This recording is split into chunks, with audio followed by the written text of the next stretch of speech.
Bonsoir, merci d'être avec nous. C'est le programme du soir sur votre chaîne New World Info, le décryptage de l'actualité ce jour. Nous parlons du Sénégal.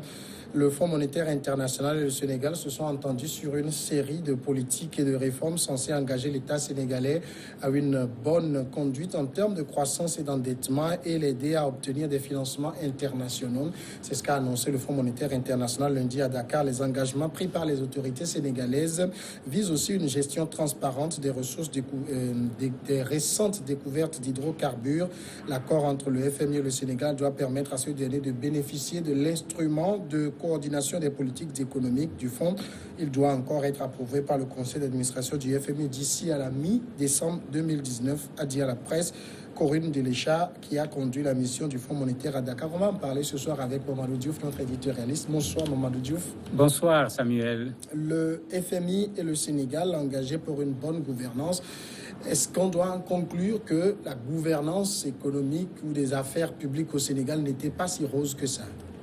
Rose, je ne le dirais pas, puisque tout le monde est au courant d'un certain nombre de questions de corruption, la question du pétrole et du gaz avec le frère du président de la République, qui est là, mais ce n'est pas du tout noir également, parce que si ces problèmes sont là pour obscurcir, j'allais dire, le mandat du président Macky Sall, il faut également reconnaître que quand il est arrivé, il a insisté sur cette gestion qu'il appelait une gestion sobre, une gestion éthique qu'il voulait.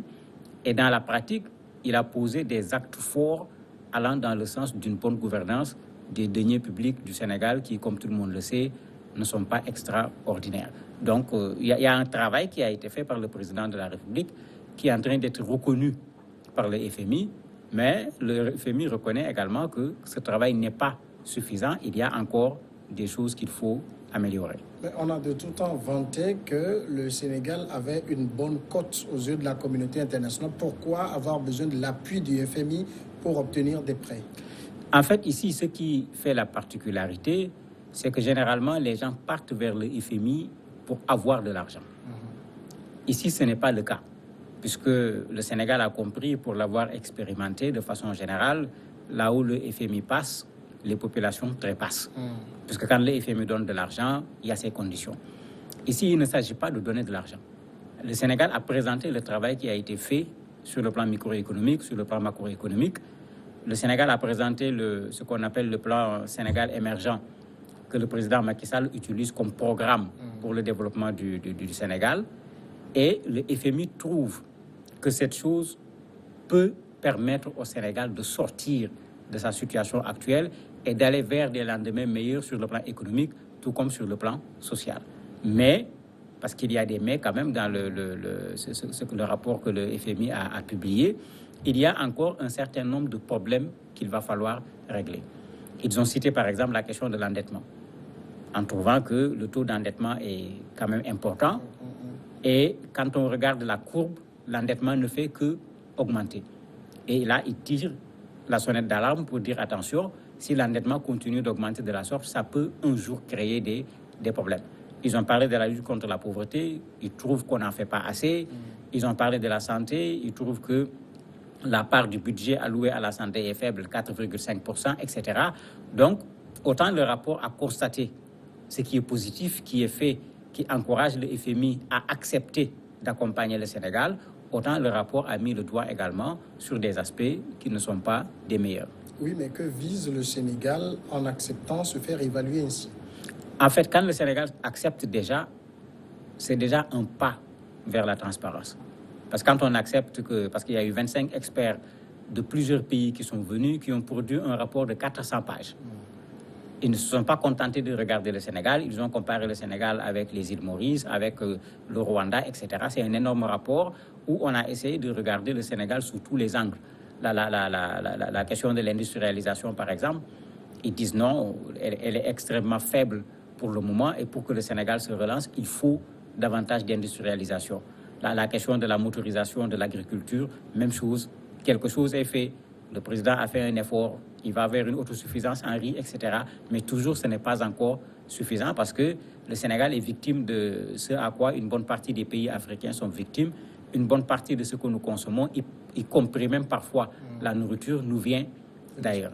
Et le rapport a posé tous ces problèmes. Maintenant, quand le Sénégal accepte que des experts qui ne sont pas du tout des Sénégalais, qui viennent d'horizons divers, viennent braquer leurs projecteurs sur le Sénégal et dire voilà ce que nous avons trouvé, le Sénégal est déjà confiant qu'un pas a été fait et qu'il y a quelque chose de positif qu'on peut présenter, même s'il y a encore des choses qu'il faut améliorer. Maintenant, en cela, on le voit avec le rapport du FMI.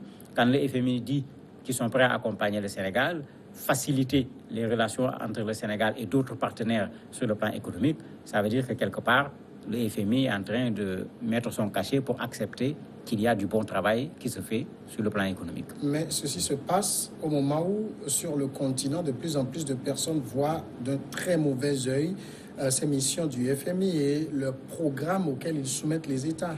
Oui, c'est pourquoi j'ai dit ici il y a une différence parce que ce n'est pas un prêt qui est demandé au FMI. Le FMI ne donnera aucun sou au Sénégal. Le FMI sera là comme une sorte de garant dans le cadre du partenariat entre le Sénégal et d'autres pour dire qu'on peut parfaitement le faire parce que la façon dont les Sénégalais sont en train de gérer leur pays respecte les normes. En fait, c'est ça. Ils donnent juste leur caution. Mais ce n'est pas le FMI qui va mettre de l'argent à la disposition du Sénégal. Et comme je l'ai dit tout à l'heure, c'est quand le FMI met de l'argent à la disposition d'un pays qu'il y a des problèmes. C'est là où on dit qu'on ne peut pas augmenter les salaires, on ne recrute pas dans la fonction publique, tel secteur n'est pas productif, etc. On n'est pas dans cette même logique-là. Mais pour la fin, ça veut dire, à travers cette mission, le Sénégal présente aujourd'hui un visage plus rassurant vers l'international? Mais bien sûr, d'autant plus qu'on a découvert du pétrole, qu'on a découvert du gaz qu'on n'a pas encore exploité. Le Sénégal fait à peu près 6% de taux de croissance.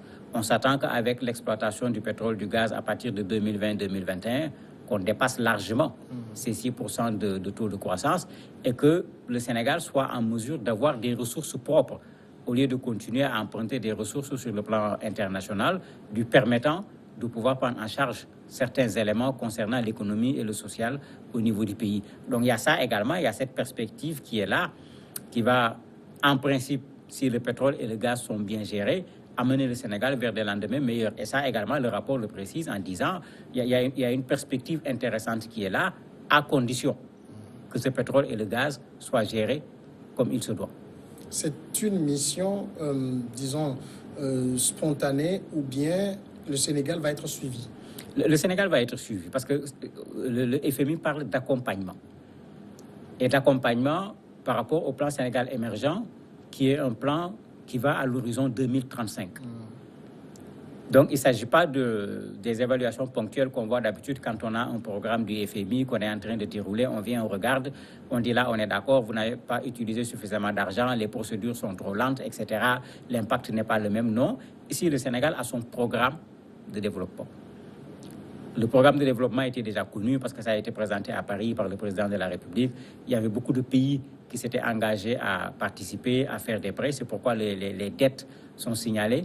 Mais les gens comprennent également que la découverte du pétrole et du gaz, qui n'est même pas encore finie parce que la prospection continue, va permettre au Sénégal d'avoir des ressources propres qui va lui permettre d'échapper à cette dette pour laquelle le rapport lui dit de faire attention, de ne pas dépasser la ligne rouge qui va pouvoir créer d'autres problèmes. Donc, aujourd'hui, le FMI, il ne faut pas oublier qu'ils sont également là pour les grandes puissances, pour ceux qui veulent financer. Les gens écoutent qu'est-ce que le FMI dit par rapport à un tel pays pour savoir est-ce qu'il y a de quoi investir ou pas. Parce que quoi qu'on dise, le FMI est là pour que les pays remboursent également les dettes qu'ils prennent. Et c'est dans ce sens que le FMI nous fatigue quand ils viennent dans nos pays. Même s'ils nous amènent des gens prêts à nous prêter de l'argent, ils vont veiller à ce que l'argent soit remboursé, d'où les conditions qui nous sont souvent imposées. Alors, il est dit par la responsable de la mission que cela va permettre au Sénégal d'aborder les marchés internationaux, régionaux avec ce gage de bonne conduite et ça permet de limiter les coûts de l'endettement. Mais déjà, on se rappelle pour le financement du plan Sénégal émergent, le président Macky Sall s'était mis au devant et ça ne s'est pas trop mal passé. Il a quand même engrangé énormément d'argent. Mais bien sûr, quand le FMI parle de dette, une partie de cette dette concerne le plan émergent. Parce que quand ils sont allés à Paris, ils ont reçu beaucoup plus que ce qu'ils demandaient. Et une des raisons, c'est que les gens se rendaient compte que le Sénégal a la capacité de rembourser. Parce qu'il ne faut pas que les gens l'oublient. Les gens ne nous prêtent pas de l'argent par gentillesse. Les États ne sont pas loin des banques.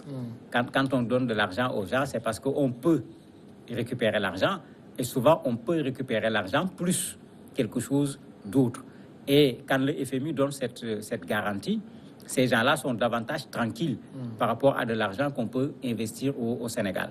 Et c'est vrai que le plan Sénégal émergent a participé à cet endettement, mais cet endettement est inscrit dans le plan Sénégal émergent et ça se passe comme c'était prévu. Pendant un temps, il y aura une augmentation de l'endettement et quand les réalisations vont commencer à produire leurs effets, il y aura un remboursement et il y aura une diminution également de cet endettement. Mais pour le moment, la courbe de l'endettement est en train de monter et c'est pourquoi le rapport le signale très clairement. Mais c'est pour dire clairement, Mamadou Diouf, est-ce que le Sénégal avait vraiment besoin de cette mission dans la mesure où le pays a déjà la cote, c'est déjà bien vu de l'international? Mais oui, c'est comme une mission de certification. On dit qu'il fait du bon travail, mais qui le dit?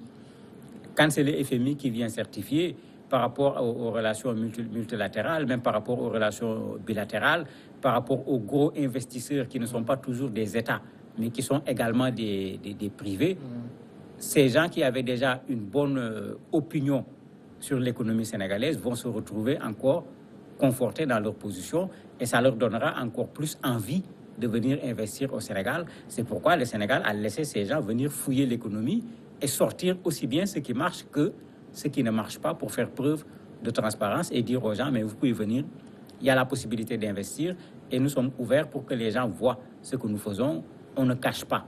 Et ils ont travaillé surtout la macroéconomie, la microéconomie, la création d'entreprises, etc. Ils n'ont pratiquement rien laissé. À chaque fois où il y avait des difficultés, ils ont également souligné les difficultés. Mamadou Diouf, merci d'avoir répondu à nos questions. C'est moi qui vous remercie. Et la pause, et puis l'invité après.